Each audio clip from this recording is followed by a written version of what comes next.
Praise, praise. Sige po, pwede na pong umupo muna bago tayo tumayo ulit.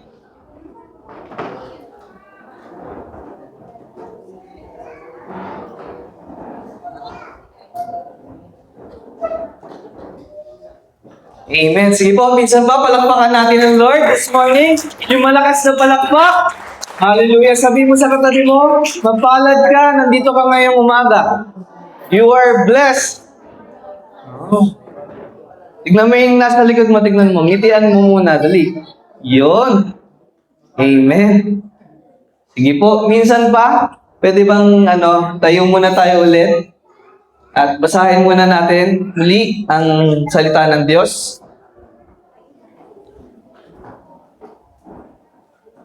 Acts chapter 3 verse 1 to 10. Sabi po dito sa verse 1, salit-salitan po tayo ulit mga kapatid.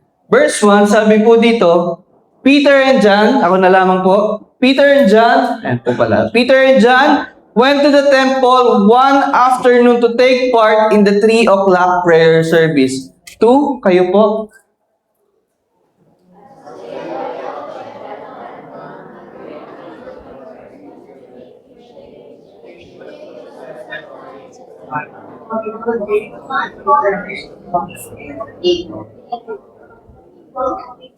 Verse 3, when he saw Peter and John about to enter, he asked them for some money. Verse 4 kayo po.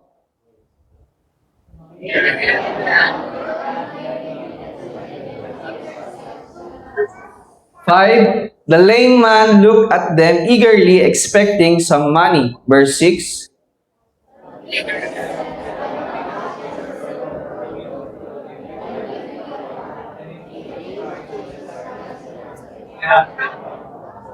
Verse 7, then Peter took the lame man by the right hand and helped him. And as he did, the man's feet and ankles were instantly healed and strengthened. Verse 8.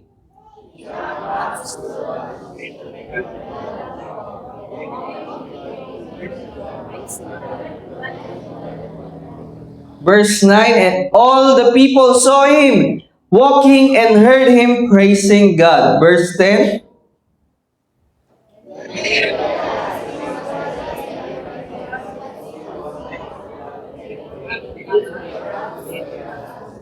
And verse 11, they all rushed out in amazement to Solomon's colonnade, where the man was holding tightly to Peter and John. Sandali po tayong yumuko at manalangin. Father God, in heaven, we thank you, we glorify, Lord God. Muli, Panginoon, samahan niyo po kami this morning. Buksan niyo po ang aming mga puso, ang aming mga isipan, Lord God.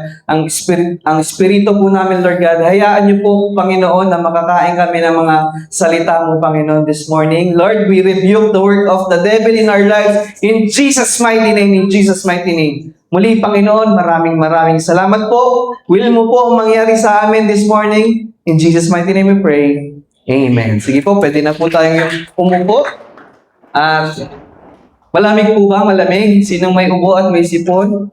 No? Sakto. Ang ating pong tema this morning is Jesus has the power to heal. Sabi mo sa katabi mo, Jesus has the power to heal.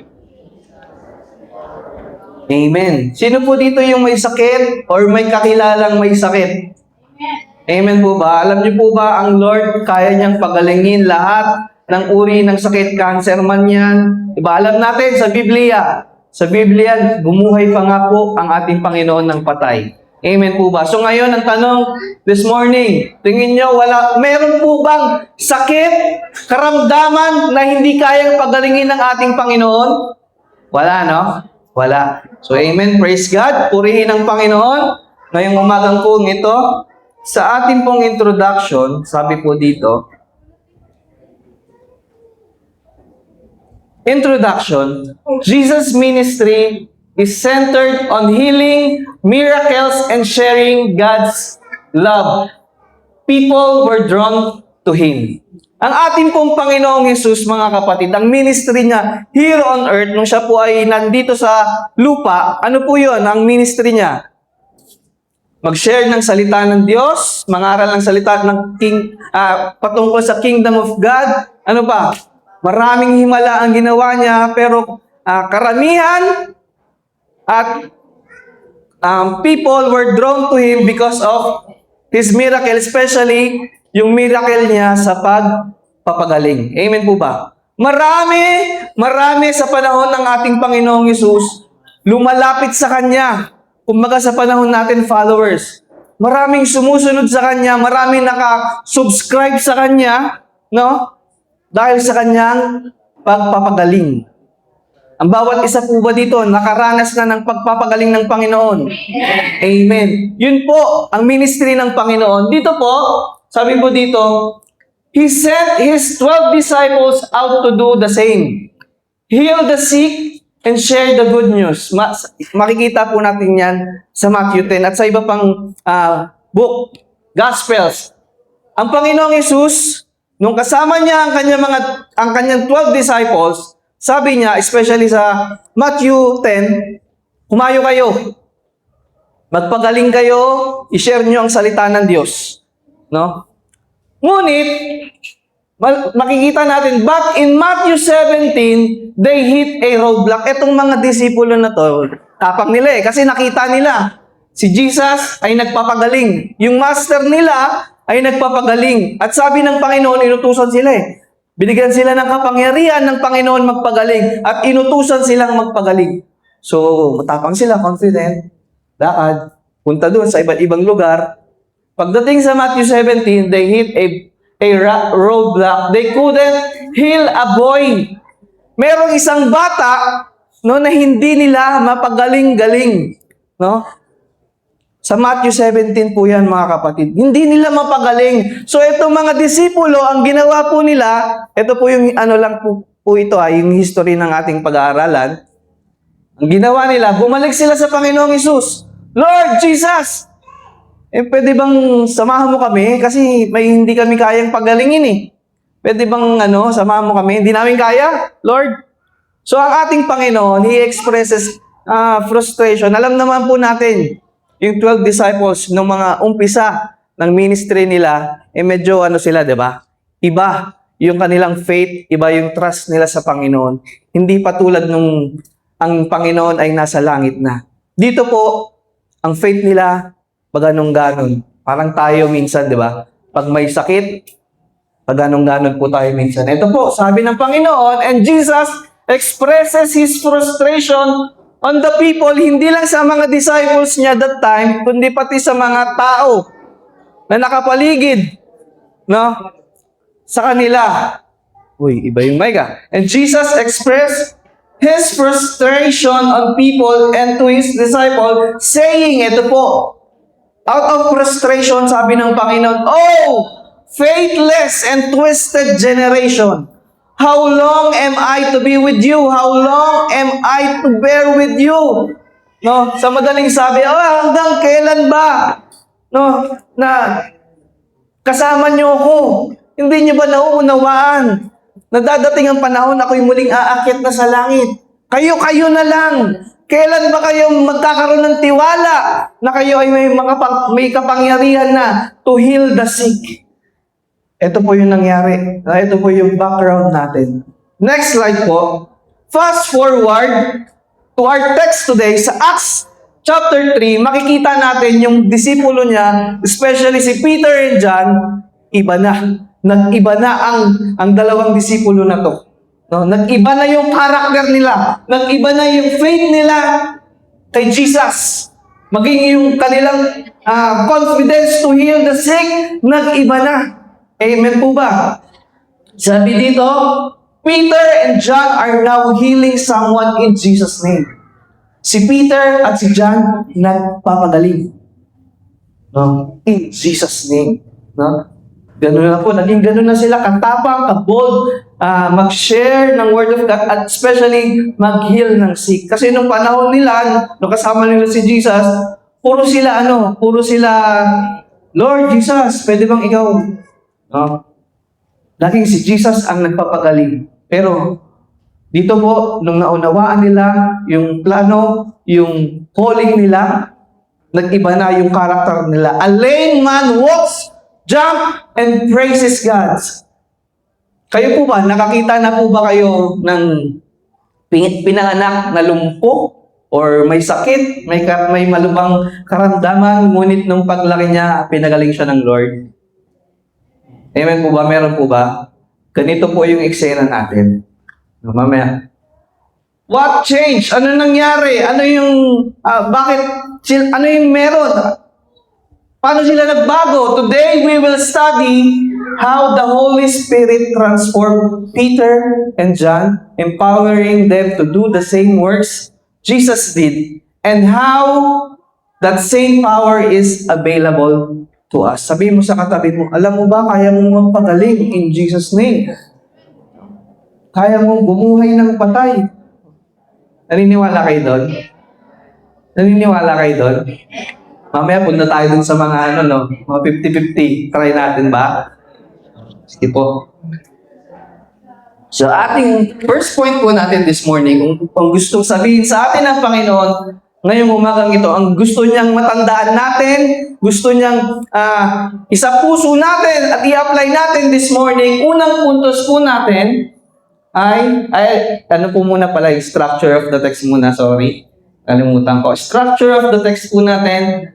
Verse 1 to 3, Peter and John encounter a lame beggar at the temple. And verse 4 to 7, Peter heals the man in the name of Jesus Christ. And verse 8 to 10, the man lives praising God, crowds astonishment. So, ayun po, ang unang puntos po natin, Jesus is the supreme authority on healing. Sabihin po natin, Jesus is the supreme authority on healing. Sabihin po, Jesus is the supreme authority on healing. Naniniwala kayo na hanggang ngayon ang Panginoong Yesus ang nagpapagaling? Amen. Sige, palakpakan po natin ang Diyos. Letter A, sabi po dito, every day a man was carried to the beautiful gate. Balikan po muna natin yung verse 1. Hanggang verse 6 po tayo. Sabi po dito sa verse 1,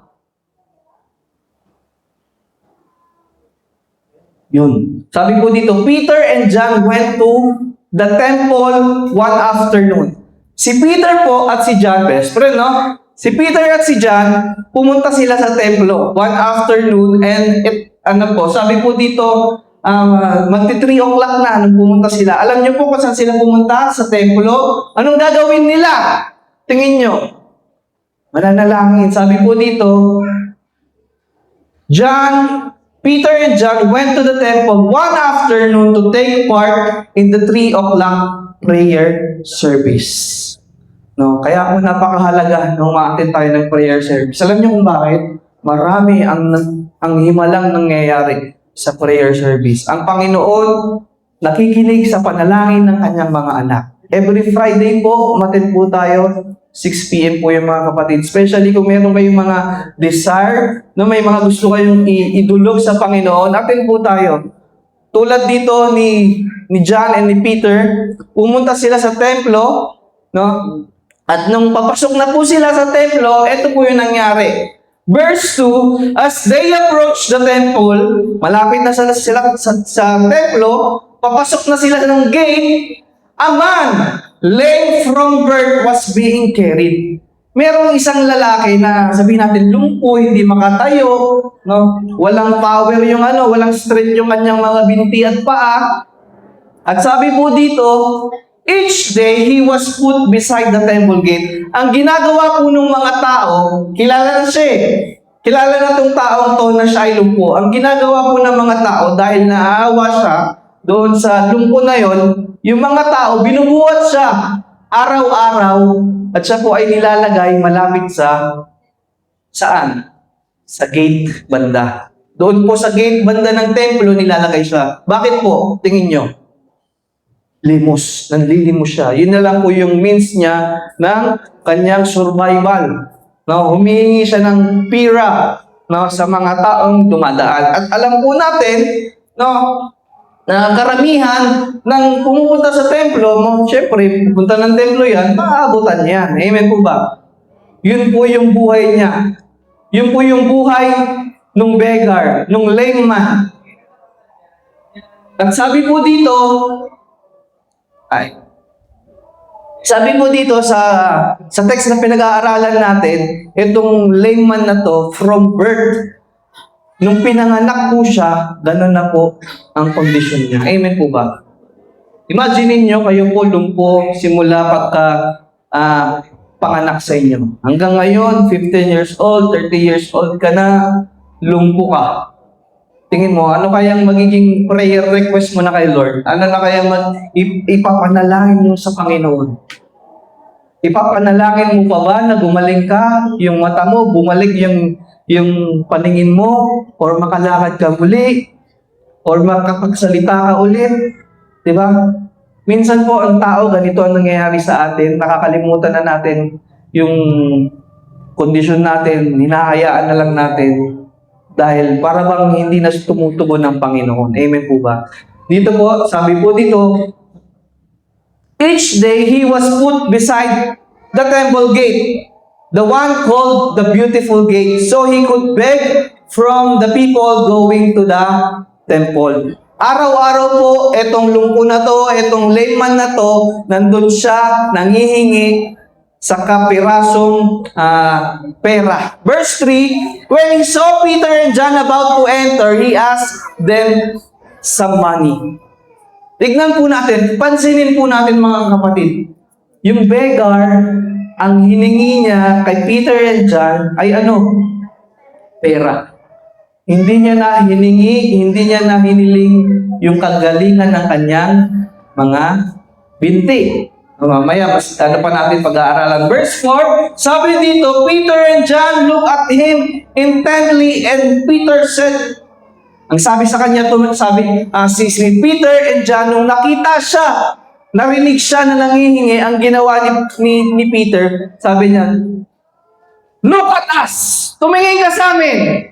No, sinabihan niya yung siguro hindi naman pasigaw, parang si Kuya Lindon na sumisigaw. Look at us! Lamang ganun lang. Look at us. Tumingin ka sa amin. Sabi ni Peter doon sa beggar. And verse 5, the lame man looked. Tumingin. Then eagerly expecting some money. So, akala nung lame man, bibigyan na siya ng pera. Pero dito, sabi ni Peter and John, especially ni Peter, Peter said, I don't have any silver or gold for you. Wala akong silver. Wala akong gold. Wala akong pera na maibibigay sa'yo. Wala akong tulong financial na maibibigay sa'yo. Pero ito, sabi ni Peter, but I'll give you what I have. In the name of Jesus Christ the Nazarene, get up and walk. Sabi mo sa katabi mo, hindi man kita mapahiram ngayon ng pera, pero si Lord kayang i-provide yan. Yung pangangailangan mo, kayang i-provide ng Lord yan. Wala talaga akong mabibigay. Wala na akong pera. Sabi mo sa katabi mo, huwag mo na akong PM mamaya, kamusta, ha? So yun po, unang puntos po natin, sabi po dito, Jesus is the supreme authority on healing. Letter A, every day, a man was carried to the beautiful gate. Tignan niyo po, pansinin po natin, ang pangalan ng gate was Beautiful Gate. But yung mga tao, malamang to yung lame beggar, hindi lang siya yung nangihingi doon na katulad ng kanyang sitwasyon.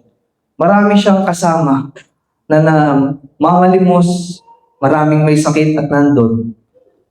Pero dito po, it was a sad sight. He sat outside a temple made of gold, but his own life was in ruin. Oh, beautiful gate.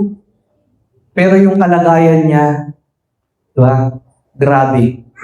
How depressing. Ganun po yung kalagayan niya. He had been stuck for so long that he stopped dreaming of walking. He only dreamed of surviving. Kanina po sabi ko, yun nga po yung nangyari, mga kapatid. Hindi niya na naisip, hindi niya na hiniling na gumaling siya. No, ang kanyang hiningi na nga lang kay Peter and John was money. Diba? Minsan po ganito tayo. Pag lumalapit tayo sa Diyos, Lord, pwede po bang tulungan niyo kami financially? or iba pang mga pangangailangan natin, nakakalimutan natin kung ano ba yung totoong kailangan nating ihingi, idulog sa ating Panginoon. We are sinners. Amen po ba? Mamaya, mapag-aaralan natin yan. Pero yun po yung nangyari. Financial ang hinihingi. At karamihan, ganun din po tayo. Ang Diyos hindi madamot. Amen po ba? When he saw Peter and John, he didn't see hope. Hindi niya tinignan si Peter at si John na, ay, eto na siguro yung sagot sa matagal kong estado, kondisyon sa buhay. Baka, eto na yung magpapagaling sa akin. Hindi niya na naisip yun. Sa tagal niya nang nakaranas ng ganun, hindi niya na na-imagine na siya ay gagaling pa. And naniniwala ko, ang Diyos ay nangungusap sa atin ngayon. Merong kinakausap ang Diyos ngayong umagang ito. Meron kang pinagdadaanan ngayon na ang tagal mo nang pinagdadaanan. Ang tagal mo nang tinataas kay Lord. At minsan nakalimutan mo na para bang wala ng kasagutan. Ngayon pong umagang ito, naniniwala ako, Panginoon, kinakausap ka at sasagot ang Panginoon. Amen po ba? Yung matagal mong pinagpe-pray, pwedeng hindi alaw ni Lord yan, pero alam ko ang Diyos, mahabagin, tumutupad sa kanyang pangako. Ngayong umagang ito, ang Diyos ay sasagot sa panalangin natin. Yung matagal mo nang pinagpe-pray sa Panginoon, kung matagal ka nang may kapansanan, kung matagal nang sira yung pamilya mo, meron kang kagalit, matagal na, pero gusto mong ayusin, meron kang problema sa nanay, sa tatay mo, sa kapatid mo, sa opisina mo. Amen po ba? Ngayon, ang Panginoon maghihimala. Amen po ba? Pwede bang palakpakan natin ang Lord?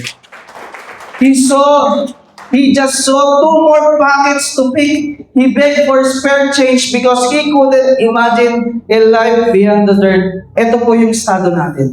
Dapat makita natin yung fallen condition natin. As human, ito tayo. Ang desire natin, puro yung pansamantalang kaginhawaan ng ating buhay. Hindi tayo nakatingin doon sa eternal.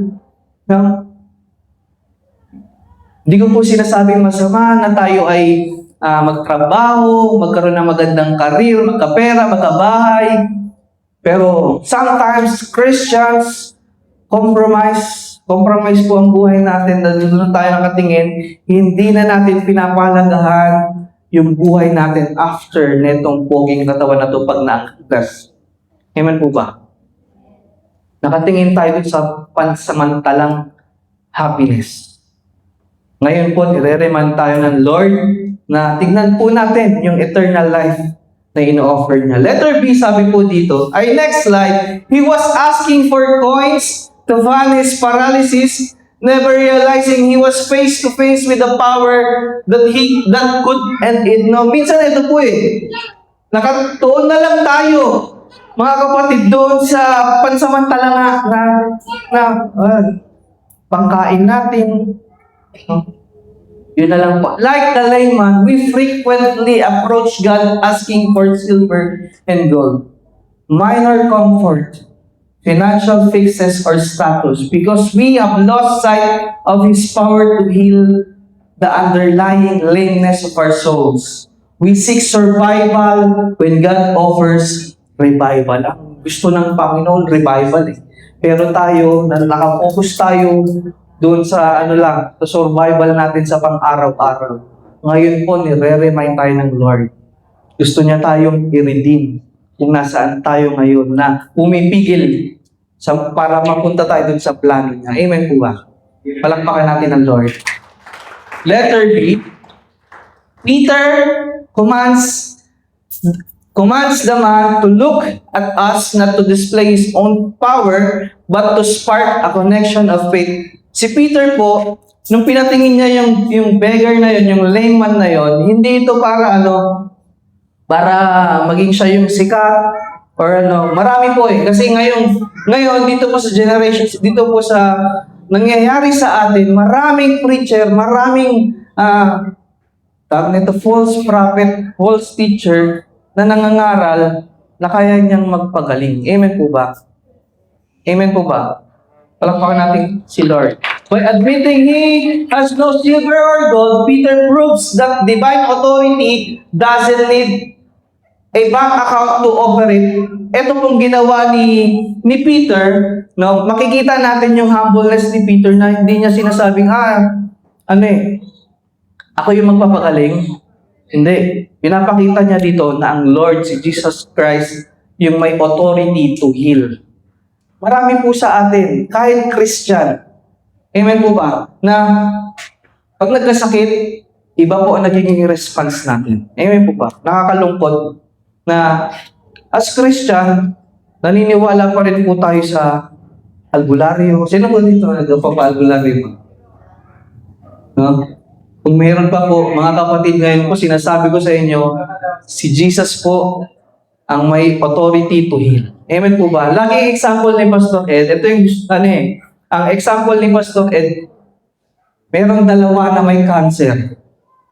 Pareha sila iniinom ng gamot. No, pareha sila nang iniinom ng gamot, pareha sila oras ng pag-inom ng gamot, pareha sila ng doktor. Yung isa gumaling, yung isa hindi. Di ba? Amen po ba? Tingin nyo, sinong nagpagaling nun? Sinong nag-allow na yung isa mabuhay at yung isa ay mamatay? Yung doktor po ba? Minsan ginagamit lang ng Lord yung doktor. Ngunit yung mga tao, nakatingin tayo dun sa sa talino ng doktor. Hindi natin nare-realize, hindi natin mag-gets na ang Panginoon po talaga, Panginoong Hesus, ang may authority to heal. No? Ang Panginoon ang nagsabi, ito gagaling, ito hindi. Amen po ba? Amen po ba? Pwede bang palakpakan natin ang Lord?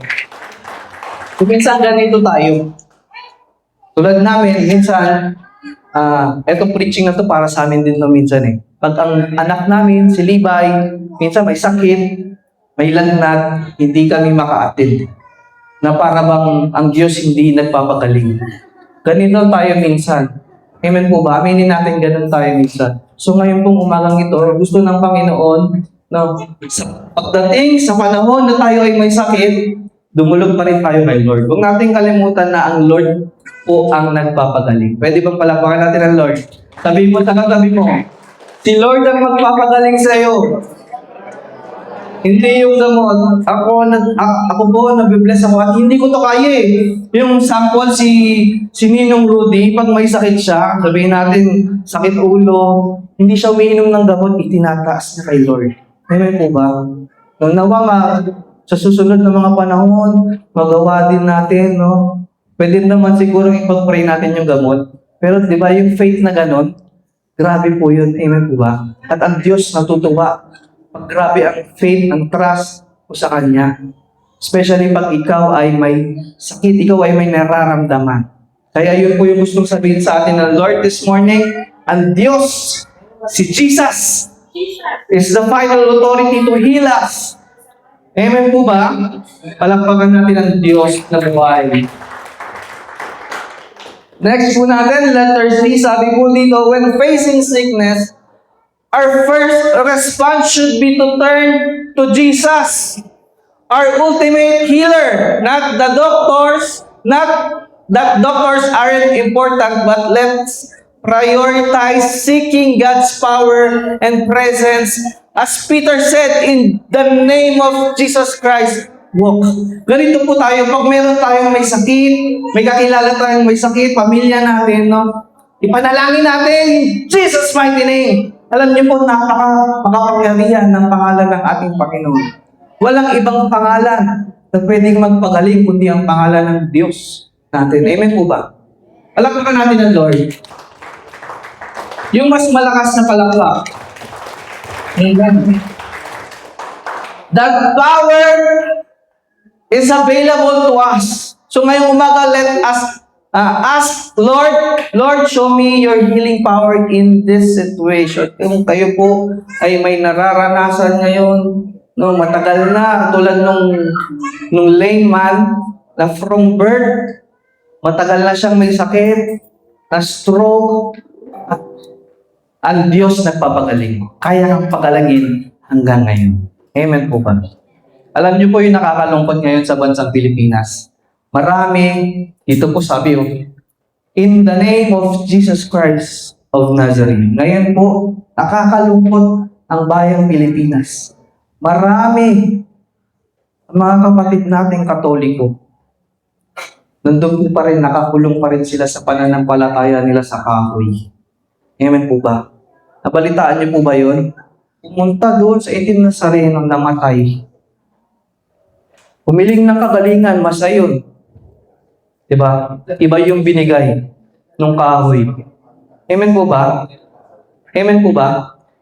Nakakalungkot. Kaya yung mga kakilala natin na mga, especially yung mga mahal natin sa buhay, paliwanag natin, no? Ipakilala natin si Lord, si Jesus, yung totoong nag-heal. Hindi yung kahoy, hindi yung rebulto.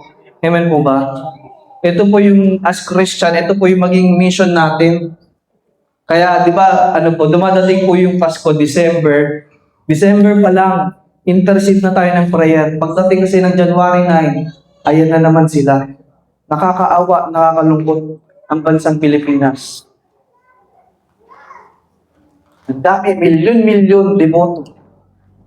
Nakakalungkot, hindi nila alam kung sino yung totoong nagpapagaling. Amen po ba? Yung iba, di ba, pakalig pa. Tapos ipupunas dun sa kahoy, babato. Nung pagkabato, may age pala yung yung panyo.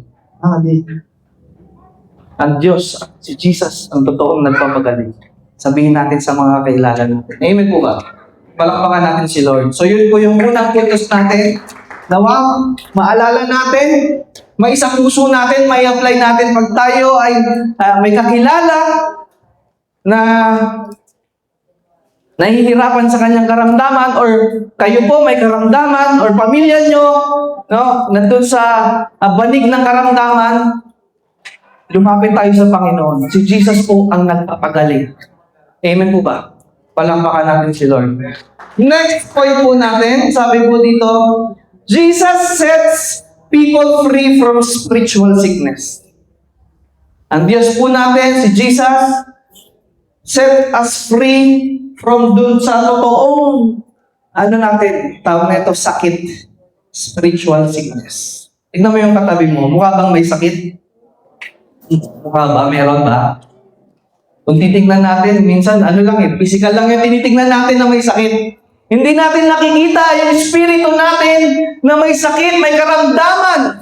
Di ba? Amen po ba? Ang katawan natin, itong poging katawan na to, di ba? Pag nagutom to, nagiging iba attitude nito. Di ba? Parang yung sa sneakers, nag-iiba yung character. Nagagalit. Di ba?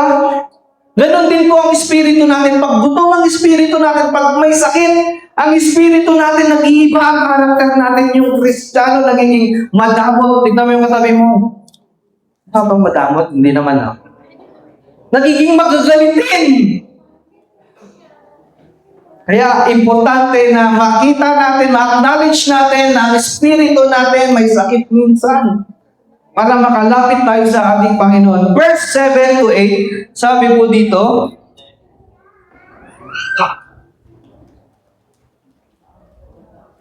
Then Peter took the lame man by the right hand and helped him up, and he did the man's feet, and as he did, the man's feet and ankles were instantly healed and strengthened. Ito po yung nangyari. Nung sinabi ni Peter na tumayo ka, maglakad ka dun sa layman, ang ginawa pa ni Peter, nilapitan niya yung layman at inabot niya yung kamay para makatayo, and as he did, the man's feet and ankles were instantly healed. Yung isipin niyo yun from birth siya po ay lumpo. Pero nung tinayo siya ni Peter, unti-unti yung pak, naglalagutok no? Parang chicharon. Unti-unti, gumaling. Tumuwid ang kanyang mga binti. Hindi lang tumuwid, hindi lang gumaling. Siyempre, from birth, lumpo. Tingin nyo ano itsura ng binti niya. Payat yan. Di ba? Mukha ng mami yan. Ganun na itsura niya. Pero sabi po ng scripture, healed and strengthened. Nagkaroon to ng mga laman. Lumakas. Yung dating mukhang mami 5, binti, Naging okay, pwede nang tumakbo. 100-meter dash. Ganun po, ka-amazing, ka-powerful ang ating Diyos. Amen po ba? Palakpakan natin ang Lord. Kaya ang ginawa niya, ginawa ng layman, kaya kung tayo kaya, no? Pagalingin tayo ng Lord. Pagalingin tayo ng Panginoon sa karamdaman na meron tayo matagal na. Ano kayang gagawin natin? Yung layman, alam niyo kung anong ginawa? He jumped up, tumalon-talon siya. Tayo, na normal yung mga binti, kanina, hindi tayo makapagpuri sa Diyos ng tumatalo. Ano kayang problema? Siguro mas magandang magkaroon tayo ng, ano rin, no? Ng polio. Huwag naman. Diba? Hirap tayong makapagpuri sa Panginoon, okay naman yung mga binti natin. Pero ito, tumalon-talon siya, stood in his feet, tumayo, and began to walk. Then walking, leaping, and praising God, he went into the temple with them. Letter A, sabi po dito sa letter A,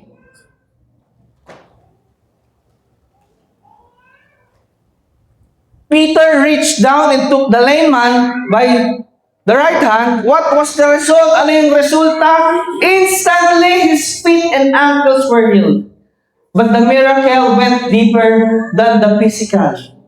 The healing wasn't just in his bones.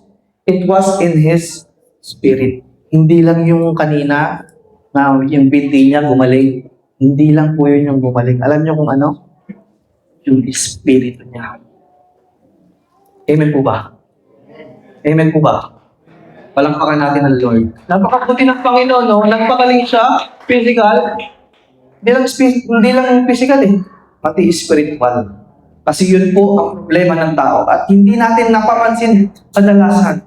Mapalad tayo this morning dahil ang Diyos reminds us na nagkakasakit din ang ating mga espiritu. Amen po ba? The healing wasn't just in his bones, it was in his spirit. God didn't just mend his body, he restored his purpose. He was raised up to fulfill his highest calling to praise and worship the living God. Ano nangyari nung pagtayo niya? Nag-worship siya sa Panginoon. Amen po ba? Na-restore yung purpose ng Panginoon. Alam niyo po, ang bawat isa sa atin, ang purpose natin is to praise God and to worship Him. Minsan lamang po, we are compromised. Bakit? Sa mga pinagdadaanan natin sa buhay.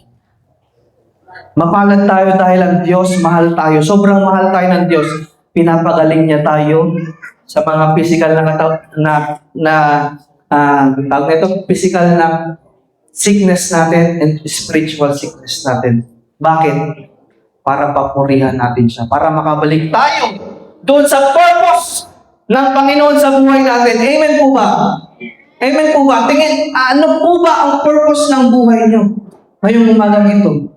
Balikan natin, ano ba yung purpose ng buhay ko talaga? Kumita ng pera? Pagsilbihan ng aking mga mahal sa buhay, ang aking misis, aking mister, aking mga anak? Ano ba talaga yung purpose ng buhay ko? Dito po makikita natin, the lame man, bumalik na restore yung purpose, yung calling niya sa buhay. Tumayo siya, tumalon-talon, at nagpuri sa Panginoon. Yun po yung gusto ng Panginoon, makabalik tayo dun sa will niya. Tayo makabalik dun sa purpose ng buhay natin. Praising Him, glorifying Him. Amen po ba? Palakpakan natin ang Lord. Letter B, sabi po dito, sin separate people from God and is considered a spiritual sickness that leads to spiritual death if not cured. Ang sin po ang pinakakalaban ng tao. Ngunit ito'y maganda, pinagtagumpayan mo to ng Panginoon sa krus. Minsan nga lang, ang mga tao, tulad ng lame beggar, ito yung maganda sa lame beggar. Nung pinagaling siya ng Panginoon, alam niyo kung anong ginawa niya? Diba, talon-talon, nagpuri sa Panginoon, hindi na siya bumalik doon. Kung nasaan siya. Alam niyo kung anong ginawa? Pumasok na doon siya sa templo. Kung saan siya dati matagal siyang nakatambay. Kasama niya si Peter and John na nagpuri doon sa loob. Amen po ba? Minsan ganun tayo eh. Pinalaya na ng Panginoon, ngunit babalik pa rin tayo doon. Sa sin, sa kasalanan, doon sa spiritual sickness na meron tayo. Yun po yung minsan na binabalik-balikan natin eh.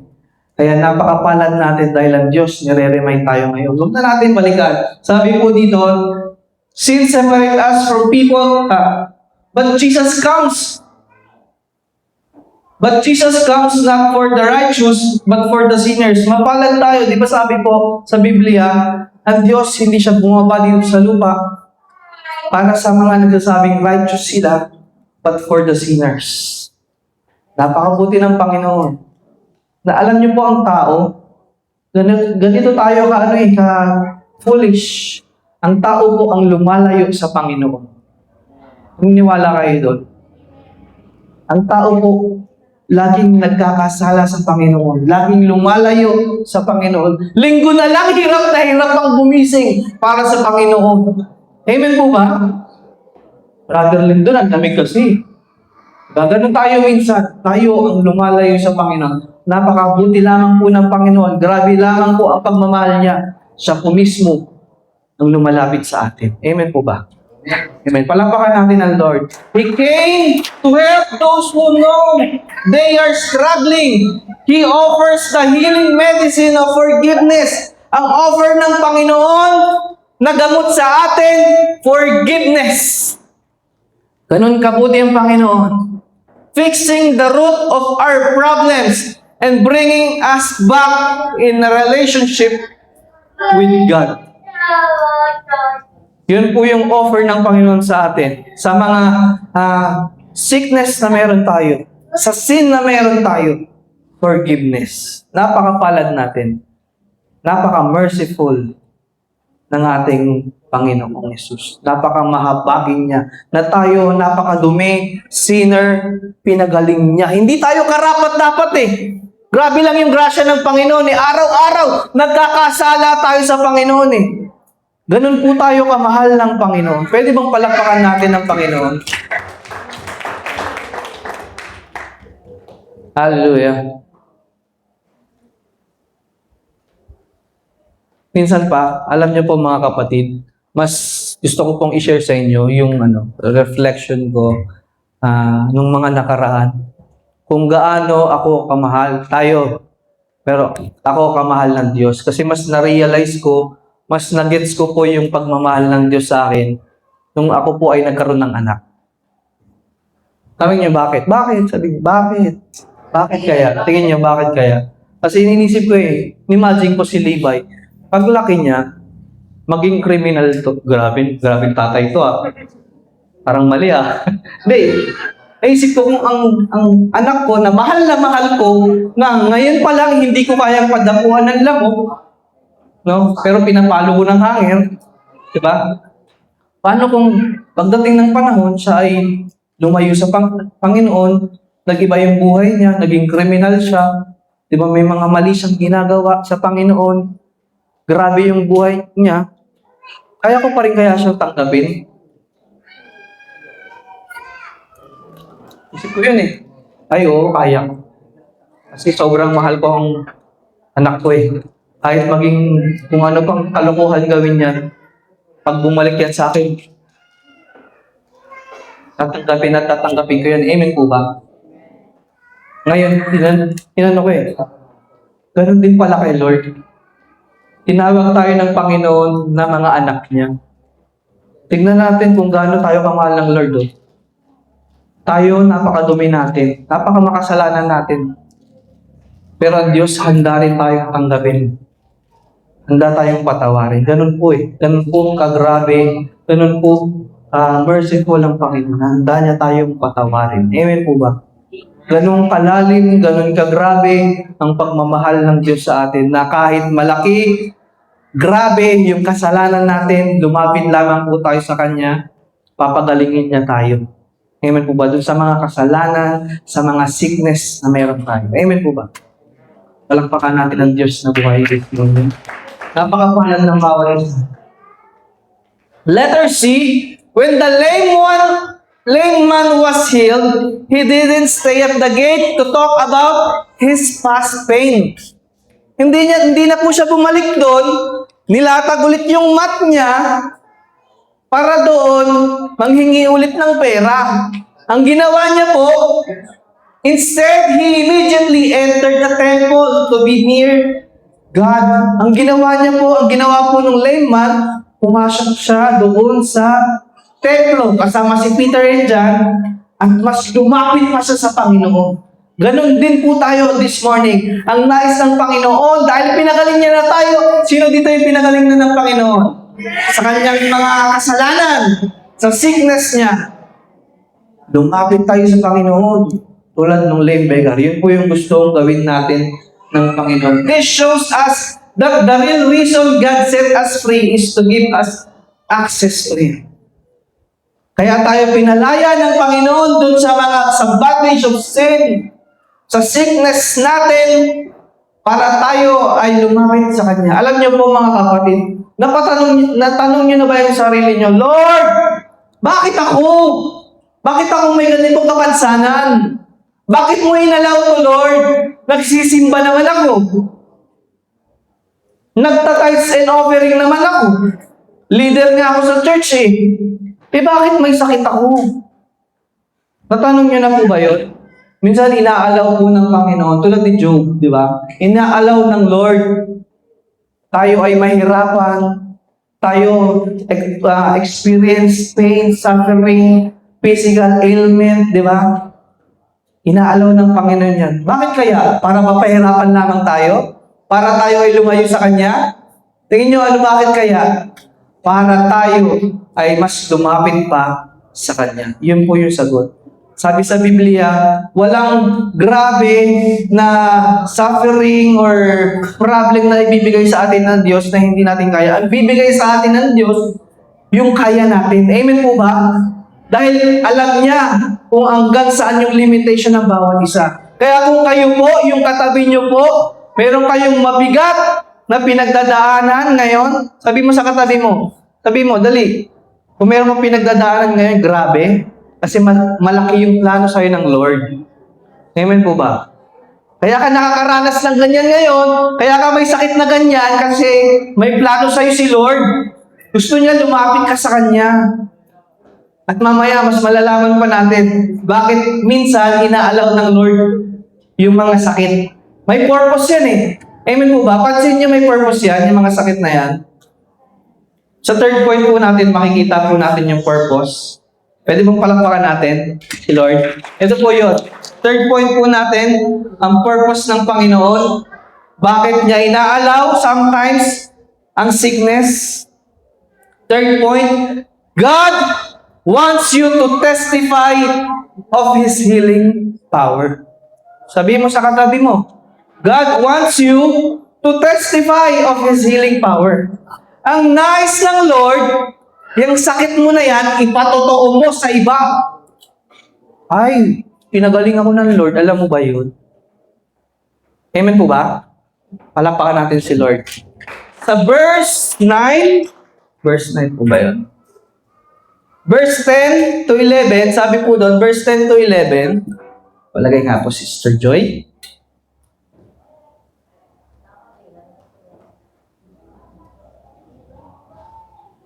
Ayan, verse 9 muna. Verse 9. All the people saw him walking and heard him praising. Ito po yung nangyari. Nung gumaling siya, nung tumalong-talon siya at nagburi sa Diyos, lahat ng tao that time, syempre, di ba, templo yun. 3 o'clock. Maraming pumupunta doon na mga Hudyo. Pati mga sojourners pumupunta doon. Maraming tao that time. At lahat po ng tao, nakita yung nangyari. Na siya ay gumaling. Imagine niyo po, kung kayo po, may kilala kayong lumpo mula pagkabata, tapos na-witness nyo na biglang gumaling yung kanyang mga binti. Di ba ma-amaze kayo? Amen po ba? Di ba makikurious kayo doon? Uy, sino ba yung Diyos na nagpapagaling nun? Ano kaya yung gamot nun? Di ba? Amen po ba?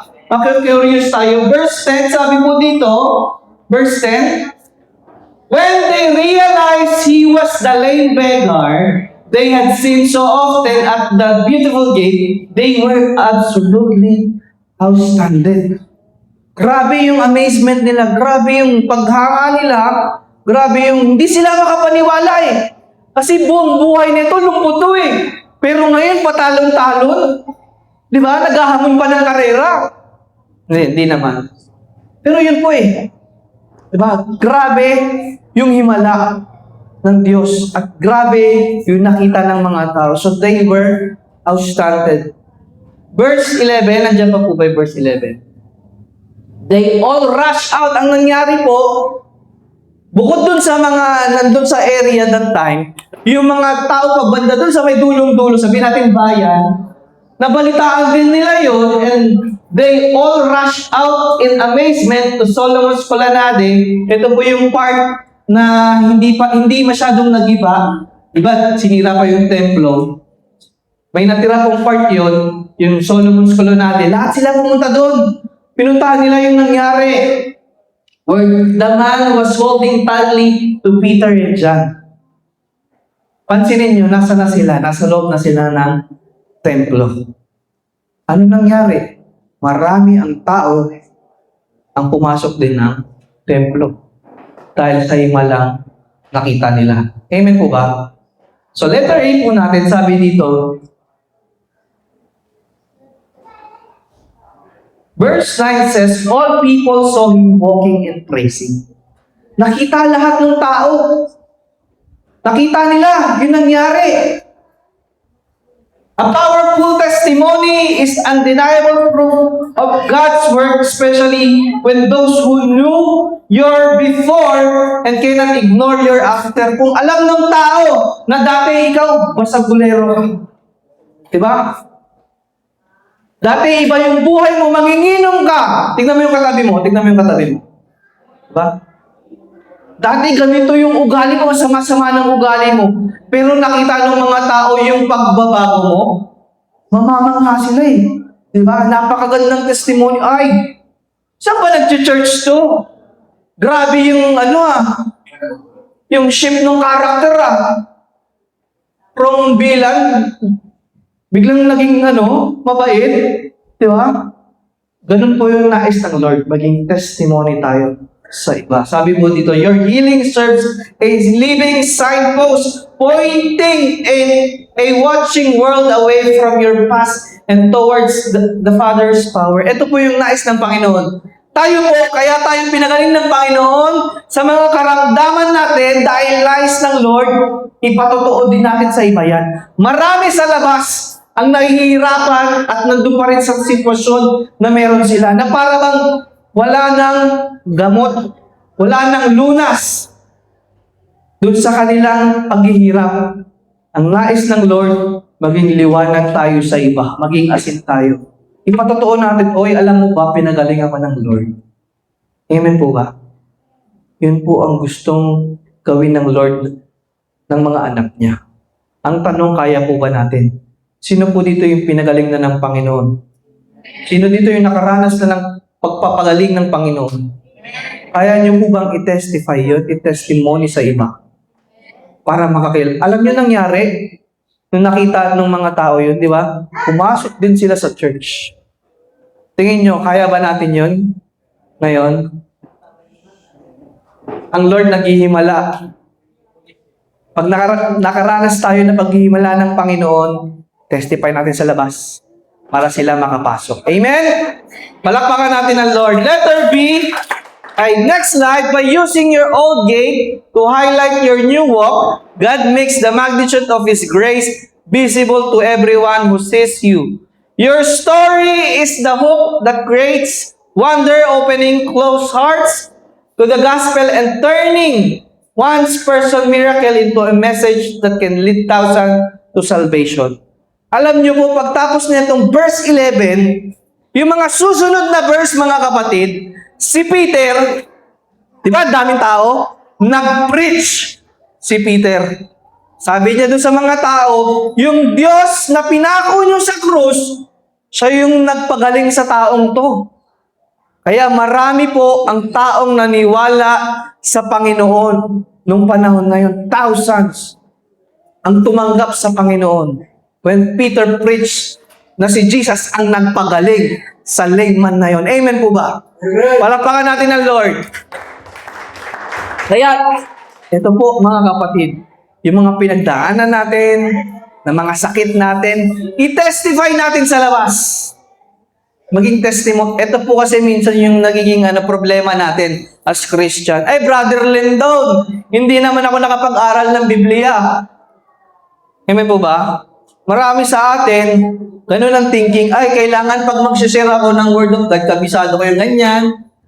Ang alam ko lang, John 3:16 lang Brother Lindon Alam niyo po mga kapatid, isa sa pinakamagandang way para tayo makapag-evangelize, makapag-go and make disciples, yung testimony kung paano ka pinagaling ng Panginoon. Hindi mo na kailangan mag-aral sa Biblia. Hindi ko sinasabing hindi importante. Pero yung buhay mo na pinagaling ka ng Panginoon, ipatotoo mo sa iba, gospel po yun. Amen po ba? Amen po ba? Palakpakan natin ang Lord. So yun po mga kapatid, ang gustong sabihin sa atin ng Lord, no? God wants you to testify of His healing power. Letter B, sa last po natin, Jesus possesses supreme authority and He has delegated that power to His followers. Peter did not offer a long pleading prayer. He issued a divine command.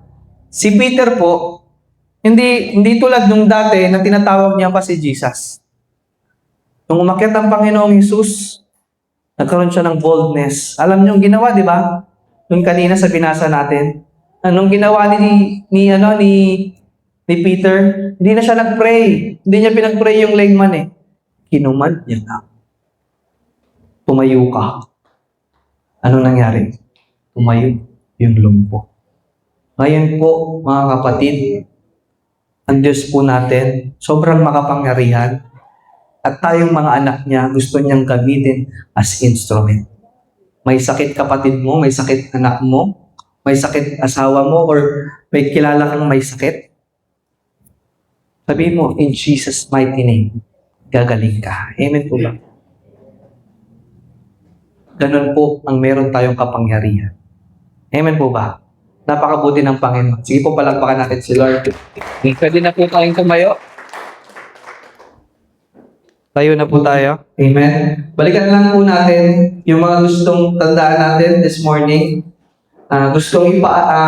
Dapat ay maalala natin, maisabuhay natin. Ito po, una, Jesus is the supreme authority on healing. Wala nang ibang pwede. Wala nang ibang makapangyarihan. May authority na magpagaling, kundi ang Panginoong Jesus. Amen po ba? Pangalawa, Jesus set people free from spiritual sickness. Hindi lang tayo pinagaling ng Panginoon physically, but spiritually. Pinagaling tayo doon sa ating mga kasalanan. Amen po ba? Pangatlo, na gustong matandaan ng ating Panginoon, nating umaga, God wants you to testify of His healing power. Yung mga pinagdaanan natin at pinagdadaanan natin na mga sakit, God allows it. Inalaw ng Panginoon yan para i-testify mo sa iba pag ikaw ay pinagaling ng Panginoon. Amen po ba? Palakpakan natin ng Lord this morning, mga kapatid. Magde-declare tayo ng healing. Gusto niyo po ba yon? Sa mga may sakit, alam ko po, marami sa atin, merong may sakit ngayon. Masakit ang likod, masakit ang binte, masakit ang ulo, masakit ang pera, may sakit sa relasyon. Amen po ba? May kakilala kayo, may sakit. Pamilya nyo, nanay nyo, tatay nyo, office mate nyo, matagal nang nararanasan to. Ngayong umagang ito, mga kapatid, we will declare healing in Jesus' name. Amen po ba? Aawitan natin ng Panginoon Kakausapin natin siya, itataas natin sa Panginoon lahat ng problema natin, lahat ng may sakit, papagalingin ng Panginoon. Ang Diyos maghihimala ngayong umagang ito. Amen po ba? Pagdating ng next week, pwede niyong ipatotoo, mga kapatid, kung paano tayo pinagaling ng Panginoon. Ipatotoo natin. Naniniwala ako, ngayong umagang ito may papagalingin ng Panginoon. Hallelujah! Sige po, awitan natin ang Panginoon. Dakila ka, Panginoon. Napakabuti mo this morning. Thank you, Lord God. Sige po, awitan natin ang Lord. And as we sing songs sa ating Panginoon, kausapin natin siya. Itaas natin yung mga kapatid natin, mga kakilala natin na may sakit. Lord, pagalingin sila. I encourage everyone to close your eyes. Feel the presence of our Lord. Kasama natin ang Lord. Kasama natin ang Banal na Espiritu. He will empower us. Hallelujah. At ang narito ay galing sa'yo. Come on, church. Maging ang buhay, lakas at puso, ito'y alay sa'yo. At para lang sa'yo, sambahin ka sa iyong mga gawa. Sambahin ka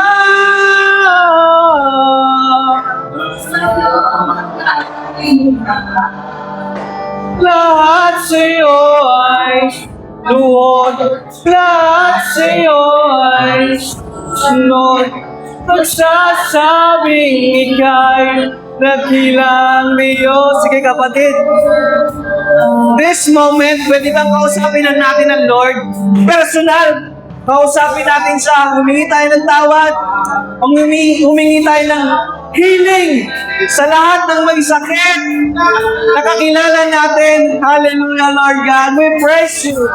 Panginoon, dinggin mo po ang panalangin ng inyong mga anak. Ngayong umagang ito, napakabuti mo, Lord God. Hallelujah, Lord God. Lord, we pray, Lord God, for healing. In Jesus' mighty name, Lord God. Heal all people. Hallelujah. Panginoon, pahalagin niyo po ang bawat Lord, especially our spiritual sickness, Lord God. Healing, paniling. Hallelujah. Lahat sa'yo ay susunod, magsasabing ika'y nagkilang Diyos. For the last time sa kaita,